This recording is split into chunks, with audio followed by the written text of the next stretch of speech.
चलिए बात करते हैं IRM एनर्जी लिमिटेड की। क्यों ये कंपनी आज तेजी में है, क्या है वो बात जो हमको पता होनी चाहिए, और सबसे बड़ी बात, कब तक ये कंपनी इसी तरह से तेजी में रहने वाली है।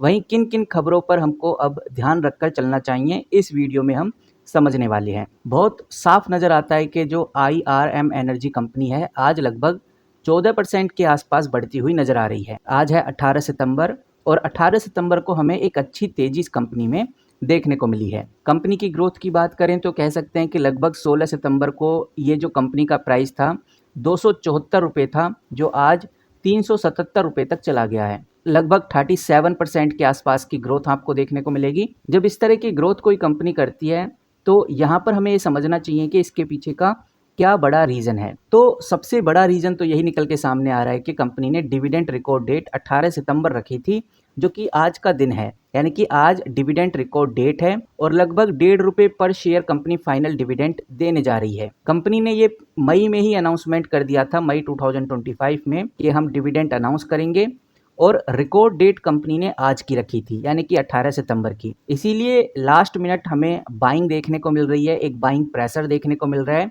क्योंकि हर इन्वेस्टर डिविडेंड कैप्चर करने के लिए आज इस कंपनी में एंट्री ले रहा है। अब सवाल ये आता है कि इन्वेस्टर डिविडेंड के पीछे क्यों भागता है, कितना फ़ायदा डिविडेंड से एक इन्वेस्टर को होता है, और ओवरऑल चल क्या रहा है कंपनी में। क्या ये जो तेज़ी आज हमें 14 से 15% देखने को मिली है, क्या आगे भी इसी तरह से बरकरार रहेगी या फिर नहीं। तो यहाँ पर जो सवाल है कि भाई इन्वेस्टर डिविडेंड के पीछे क्यों भागता है, इसके पीछे का रीज़न ये है कि जो रिकॉर्ड होती है या एक्स डिविडेंड जो डेट होती है, उसके रूल के हिसाब से डिविडेंड पाने के लिए एक छोटी विंडो होती है, और कुछ ट्रेडर्स डिविडेंड कैप्चर स्ट्रेटजी से शॉर्ट टर्म में इनकम कमाने की कोशिश भी करते हैं। रिकॉर्ड डेट यानी कि कंपनी इस दिन तक के रजिस्टर्ड शेयर होल्डर्स को डिविडेंड देगी, और आज ही ये जो डिविडेंड देने की लिस्ट है ये फ्रीज होने वाली है, और आज के दिन से ही यानी 18 सितंबर के बाद से ही जो कंपनी का स्टॉक है वो विदाउट डिविडेंड ट्रेड करने वाला है। यानी कि इस दिन के बाद में खरीदने पर डिविडेंड नहीं मिलेगा, क्योंकि डिविडेंड पाने के लिए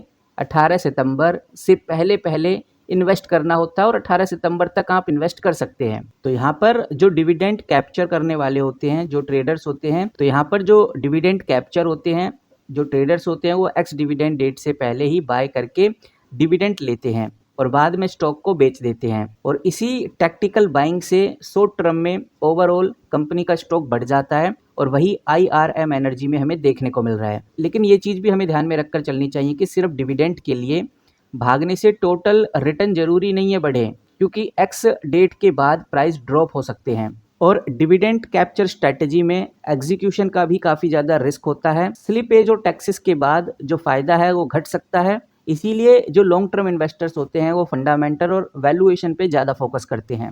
लेकिन ओवरऑल कुछ भी कहें, आज अगर IRM एनर्जी बढ़ रहा है तो वो अपनी डिविडेंड डेट की वजह से ही बढ़ रहा है। उसके बाद दूसरा अपडेट आ जाता है इस कंपनी को लेकर, वो है HDFC सिक्योरिटी के द्वारा दिया गया अपडेट। थोड़ा नीचे चलने के बाद हमें वो चीज़ देखने को मिलती है कि जो IRM एनर्जी है, इसको लेकर HDFC सिक्योरिटी ने एक बड़ा टारगेट दिया है। लगभग 440 का टारगेट इधर दिया हुआ है, एक बाय की रेटिंग दी हुई है, और ये जो 440 का टारगेट दिया है ये करंट प्राइस से 33% ज़्यादा है। तो ये भी एक बड़ा रीज़न रहा है IRM एनर्जी के अंदर जो आज हमें तेज़ी देखने को मिली है, वो है HDFC सिक्योरिटी की वजह से।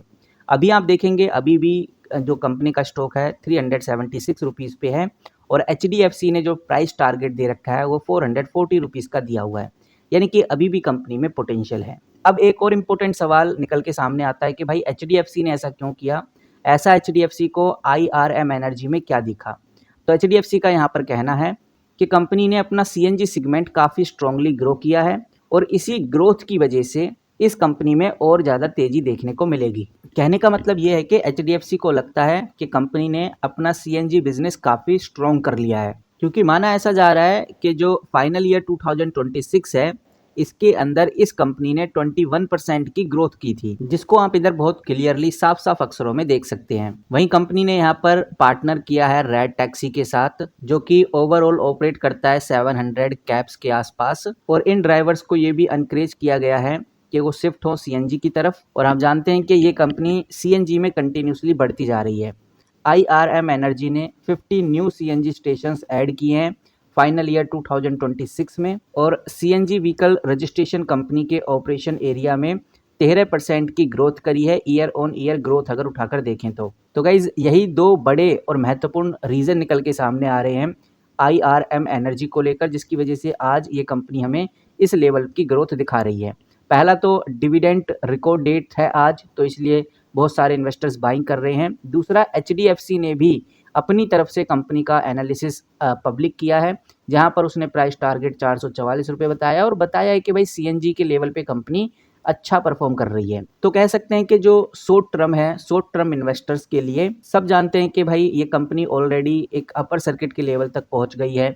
डिविडेंड कैप्चर के बाद प्रॉफिट बुकिंग हो सकती है, हर कोई जानता है। हाई वॉल्यूम और वोल्टिलिटी के साथ आपको थोड़ी सावधानी जरूर मेंटेन करनी होगी।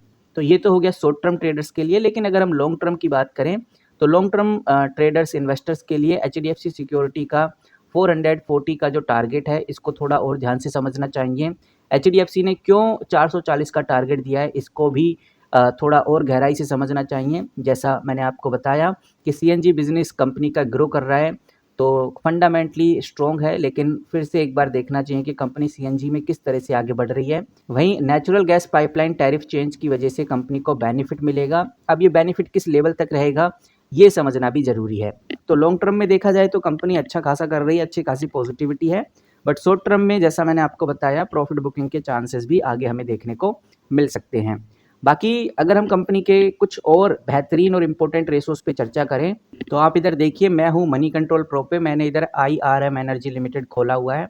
अब मैं थोड़ा सा ही नीचे चलूँगा, ज़्यादा नीचे नहीं जाऊँगा, और थोड़ा सा नीचे चलते ही मुझे एक बेहतरीन डाटा देखने को मिलता है। आप खुद ऑब्जर्व कर सकते हैं इस डेटा से कि कल कंपनी ने 29 लाख का वॉल्यूम ट्रेड किया था। बहुत ही कम वॉल्यूम था, वैसे तो अच्छा खासा वॉल्यूम है, लेकिन 29 लाख स्टॉक्स को कल कंपनी में बाय और सेल किया गया था। अच्छा खासा नंबर है, और डिलीवरी भी 21% थी। लगभग 29 लाख में से 6 लाख स्टॉक्स को डिलीवरी में रखा गया था। लेकिन आज का नंबर आप देखिए, सीधा 2 करोड़, 29 लाख से 2 करोड़ पे आ जाना वॉल्यूम, ये एक बहुत बड़ी जीत मानी जाती है। अगर 1 करोड़ होता कल का वॉल्यूम, 1.5 करोड़ होता, 50 लाख भी होता, तो भी हम समझ जाते कि ठीक है, ज़्यादा इन्वेस्टर्स का इंटरेस्ट नहीं है। लेकिन 29 लाख से सीधा 2 करोड़ का वॉल्यूम ट्रेड होना, 2 करोड़ स्टॉक्स को बाय और सेल करना, और ज़्यादातर बाय ही किए गए हैं क्योंकि हर कोई डिविडेंड के लिए स्टॉक को बाय कर रहा है और प्राइस भी बढ़ रहा है, वो हमें दिखता भी है।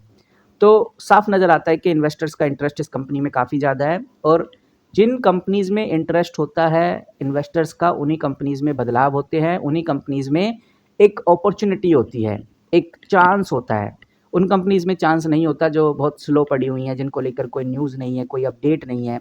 उन कंपनीज़ में देखने का कोई फ़ायदा नहीं है। अगर आपको एक अपॉर्चुनिटी चाहिए, एक चांस चाहिए, एक हलचल चाहिए मार्केट में, तो ऐसी कंपनी ढूँढना बहुत ज़रूरी हो जाता है।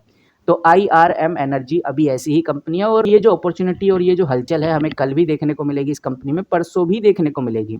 तो कह सकते हैं कि 2 दिन तक आपके लिए कंपनी ज़बरदस्त अपॉर्चुनिटी लाती रहेगी। आपको क्या लगता है इस बारे में कमेंट करके ज़रूर बताइए। मिलते हैं किसी नए वीडियो के साथ, तब तक के लिए take care and good bye.